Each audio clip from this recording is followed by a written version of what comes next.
Olha, desde que eu comecei a ler muitos livros, eu notei que o melhor tipo de livro é aquele que fala consigo mesmo, que você basicamente lê e parece que o livro é seu melhor amigo. Acredito que a grande maioria das pessoas que estão assistindo esse vídeo tiveram essa sensação pelo menos uma vez. Eu mudei muito meu estilo de leitura, né? Eu sempre fui uma pessoa que gostei muito de filosofia, livros clássicos, etc.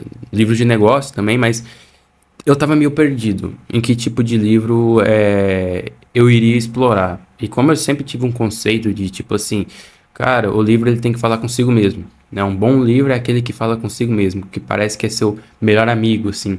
Eu tava querendo procurar esse estilo de livro, né? Essa sensação de parecer que o livro foi feito pra mim, sabe? E eu não tava achando.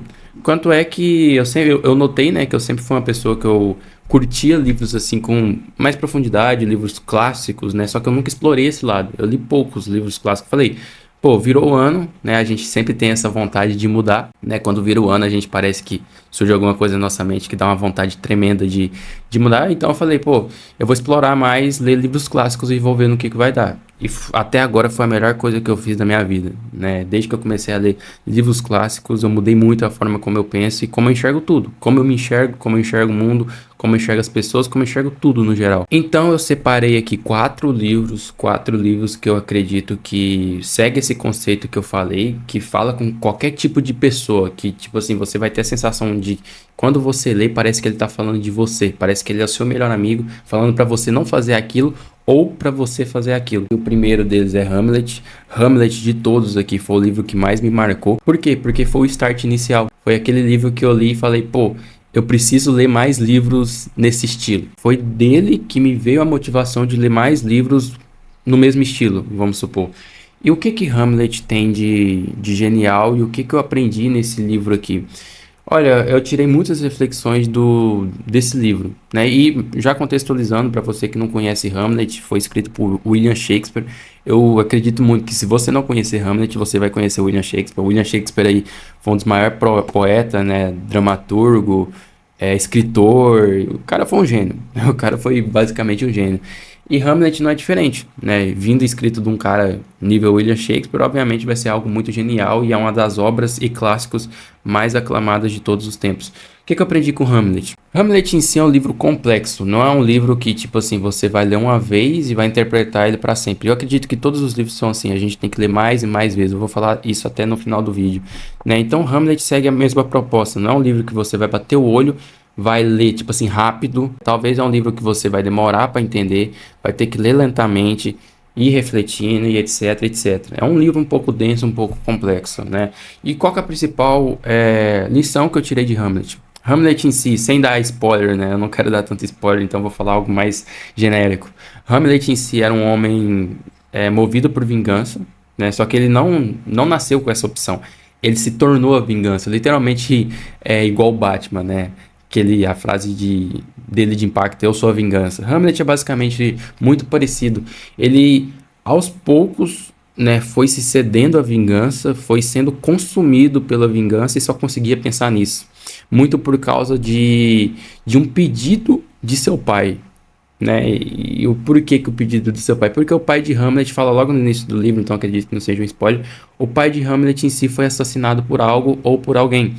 Então o Hamlet fica louco querendo descobrir quem foi, né? E louco pela vingança. Sem dar muito spoiler, é um livro sensacional em que o Hamlet se perde na própria mente e fica cego pelo quesito da vingança. E tem muito uma frase de impacto nesse livro aqui que eu acredito que todo mundo já ouviu.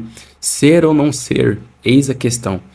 Então, para tu ver o nível de complexidade que esse livro tem e o que que te aguarda aqui dentro. E tem muitas frases de impacto, né? Vou até mencionar um aqui que eu separei. O trecho que eu vou falar aqui é muito parecido com o que eu falei no quesito de vingança, se liga.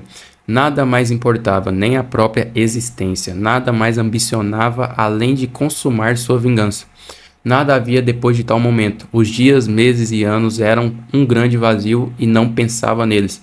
Por vezes acreditava que não suportaria a dolorosa prisão do tempo, mais do que o que teria até aplacar aquele ódio que pensava de forma absurda em seu coração. Então você pode ver que o Hamlet foi indo cada vez mais consumido por essa visão de vingança e foi ficando literalmente possuído por isso. É uma obra que eu recomendo demais, é uma obra que recomendo demais você ler com calma, refletir sobre o que está acontecendo. E, pô, eu acredito muito que isso aqui pode mudar a sua vida também, assim como mudou a minha vida e a forma como eu penso sobre as coisas. Porque o Hamlet em si, ele tinha a escolha de não ser ruim. Só que ele preferiu, vamos supor, ser ruim. Então, eu recomendo demais você ler isso daqui. O segundo livro aqui, que logo em seguida, assim que eu terminei Hamlet, eu já vim direto para esse daqui, é o Retrato de Dorian Gray. Né? O Retrato de Dorian Gray segue muito o quesito parecido de Hamlet, né? Que Dorian Gray se perde na própria mente, se perde na própria loucura, só que não é em si por causa de um desejo de vingança. Aliás, é muito parecido também por causa de um desejo de vingança, só que esse não é tanto o foco. Por que é o Retrato de Dorian Gray? Porque literalmente tinha um pintor, né, no livro, agora eu não lembro o nome dele, eu sou ruim para lembrar nome de personagem, não sei se você também é assim, mas você pode até dizer nos comentários, mas tinha um pintor no livro, certo? Esse pintor era basicamente apaixonado, vamos supor assim, por Dorian Gray. E direto no livro fala isso, que tipo assim, Dorian Gray era um homem muito bonito, né? Extremamente bonito. Isso fala muito no livro, o pintor admirava a beleza dele, né? E o pintor, por admirar a beleza dele, obviamente pintou o Dorian Gray. Com o passar do tempo, né, o que vai acontecendo no livro é que Dorian Gray vai ficando muito parecido igual Hamlet também. Ele vai se tornando uma pessoa ruim por alguns fatores que acontecem no livro, certo? E que fatores são esses? Aí eu quero que tu leia pra tu ver. Mas ocorre muita coisa. Como Dorian Gray, igual eu mencionei, que era uma pessoa muito bonita, né, de acordo com o que as pessoas vão falando, ele se perde nessa própria beleza aí. É essa que é muito uma das reflexões do livro. O cara era um cara muito bonito e se tornou feio. Quando eu digo feio, não só de aparência, ele se tornou feio de aparência também, mas por dentro. Só que ele foi sendo consumido por essa visão de beleza, de ser muito bonito e etc. E ele foi ficando cada vez mais ruim, cada vez mais no livro. Isso que eu achei fantástico, né? A construção dele.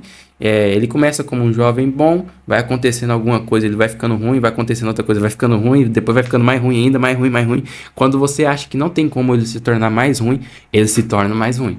Entendeu? E a reflexão do livro é muito esse quesito. Tem o retrato dele, né, em que era um cara bonito, né, o pintor desenhou ele no auge da beleza dele, e ele vai se comparando, meio que tipo assim, cara, aqui eu era bonito, agora eu nem me reconheço mais, agora eu me tornei um cara possuído, um cara ruim, um cara mau. Entendeu? Então essa é uma das reflexões que o livro busca trazer. E em si, eu achei, né, que é um livro bem mais fácil de ler do que Hamlet, né? Eu achei uma leitura mais fácil do que Hamlet e você consegue até entender o livro assim de primeira. Mas como eu já mencionei, eu acredito que um livro tem que ser lido várias vezes, né? E por que eu acredito que um livro tem que ser lido várias vezes? Por causa desse livro aqui, que eu ainda não terminei de ler, mas já estou recomendando. Que é Como Cultivar uma Vida de Leitura, do C.S. Lewis. Como tá o título, né? Como Cultivar uma Vida de Leitura, o C.S. Lewis basicamente tenta impor regras para você ler. O que ele vê que é um bom leitor, né? O que ele considera que faz uma pessoa se tornar um bom leitor. Só que isso não é o foco do livro. E eu não quero que você entenda que, tipo assim, você vai pegar um livro de regras, né? Tipo, ele vai me ensinar a maneira correta de ler livros. Esse não é o foco do livro. Eu vejo o que eu interpretei, o que eu tô lendo, igual eu falei, tô na página 89, tem o quê? Vai até a 150, 153, por aí. Mas o que eu interpretei até agora é muito um livro sobre autoconhecimento. Tipo assim, como que você pode se autoconhecer cada vez mais. O CS vai te dar um caminho. Tem o Gustavo aqui. Como que o Gustavo pode dar o próximo passo em quesito a buscar mais conhecimento? Então foi isso que eu interpretei do livro. Ele sempre vai ver alguma forma de você sempre se aprofundar naquilo que sabe. E também, fora isso, né, tem muitas regras do que ele considera que faz um leitor se tornar um bom leitor. Uma delas é que ele considera que um bom leitor lê um livro várias vezes. Então, como eu mencionei esses dois aqui, né, já, ao invés de você ler esses dois livros uma vez, você lê ele 3, 4, 5, 6 vezes. Ele fala que um bom leitor lê um livro muitas vezes e também que se você não gostou de um livro, não tem motivo de você ler ele de novo. Você pode descartar o CS e fazer isso. Mas tem uma questão muito genial no livro também, que o CS era um cara completamente movido por conto de fadas e fantasias. Isso nunca passou pela minha cabeça, tipo assim, por isso que eu falo que é um livro que vai te dar uma escada do que você deve consumir, se você prestar atenção. Então C.S. era um cara, literalmente, que a criatividade dele vinha muito da fantasia do conto de fadas, quanto é que ele escreveu Crônicas de Nárnia, né, e também é um filme muito famoso, né, Crônicas de Nárnia. E ele até considerava, não com essas palavras que eu vou falar, mas ele considerava que é inútil um adulto ou uma pessoa que não lê contos de fadas e fantasias. Pra tu ver o tanto que que ele era movido a isso, tanto que ele acreditava no poder de contos de fadas e de fantasias. Ele falava que também que isso ajudou ele a perder muito medo sobre tudo, né? Então, é por isso que eu falo, é uma linha de raciocínio muito diferente do comum, porque não é comum. Você pode sair na rua, por exemplo, ou perguntar para alguém mais próximo quem lê conto de fadas e fantasias. Vão rir da sua cara, vão falar que é algo infantil. E é isso que o C.S. Lewis tenta quebrar muitas das vezes nesse livro. Ele fala que infantil é quem não lê contos de fadas e fantasias, né? Isso que é absurdo, isso que eu achei fantástico, né? E também tinha a obstinação do C.S. Lewis, que o C.S. Lewis era um cara que lia de 5 a 6 horas por dia, todos os dias. Eu acredito que ele manteve nesse ritmo aí durante muitos anos. Então olha o nível de obstinação que esse cara tinha em quesito leitura. Então imagina o nível de conhecimento que tem dentro desse livro aqui, né? Absurdo, absurdo. Então obviamente, né, como eu mencionei que o cara lia pra caramba, como que eu vou descartar esse livro? É um livro que obviamente eu vou ter que recomendar aqui. E eu recomendo esse livro para qualquer um. Desses dois aqui que eu já citei, esse até agora é o mais fácil de se ler. Só que tem o último que é mais fácil de todos ainda, que não é em si tanto assim um clássico comparado a esses daqui, mas que eu acredito que pode ser até, vamos supor, um clássico, que é Uma Breve História da Filosofia. Pô, esse livro aqui foi absurdo, né? Esses três aqui que eu já mencionei, eu li esse ano. Esse daqui já faz um ano e meio que eu li. E literalmente foi um livro que deu, né, virou uma chave assim na minha mente. O que que consiste Uma Breve História da Filosofia? Basicamente tem vários, né, escritores aqui que tá no livro aqui basicamente, ó. Esses aqui são todos escritores que o cara faz o resumo deles. Então tem um monte de resumos aqui de grandes escritores, grandes pensadores, grandes filósofos. Tem Sócrates, Aristóteles, Platão, Freud, Kant, né, Jung, tem Nietzsche, né, tem muitos pensadores aqui, John Stuart Mill, né, tem muitos pensadores aqui e literalmente foi uma porta de entrada para eu me aprofundar mais, até mesmo em livros clássicos, porque eu entendi, né, o conceito disso, né, o quanto que um livro clássico pode te mudar e até mesmo me aprofundar mais em filosofia. Eu comecei, né, lendo muita filosofia, depois que eu pulei mais para esses livros que marcaram gerações, que eu considero livros clássicos, né. Mas esse livro aqui vai te dar muito um caminho absurdo para entender o que se passava na mente de grandes pensadores. Através desse livro aqui que eu fui entender do mito da caverna, que é até mesmo algo que tem num dos meus filmes favoritos, que é o Show de Truman, né? O Show de Truman, Matrix, fala muito sobre o mito da caverna. Eu entendi o conceito de consciente e inconsciente, falado muito pelo Freud, pelo Jung, sobre também arquétipos, que é muito presente nas ideias de Jung, né, Carl Jung. Então é um livro que eu recomendo pra caramba, né, de todos, como eu mencionei, esse daqui é o mais fácil, e eu acredito muito que é muito difícil alguém odiar esse livro. Basicamente é um resumo de todos os grandes pensadores que tem aí, né, de todos os grandes pensadores que tem por aí ainda e que já existiram.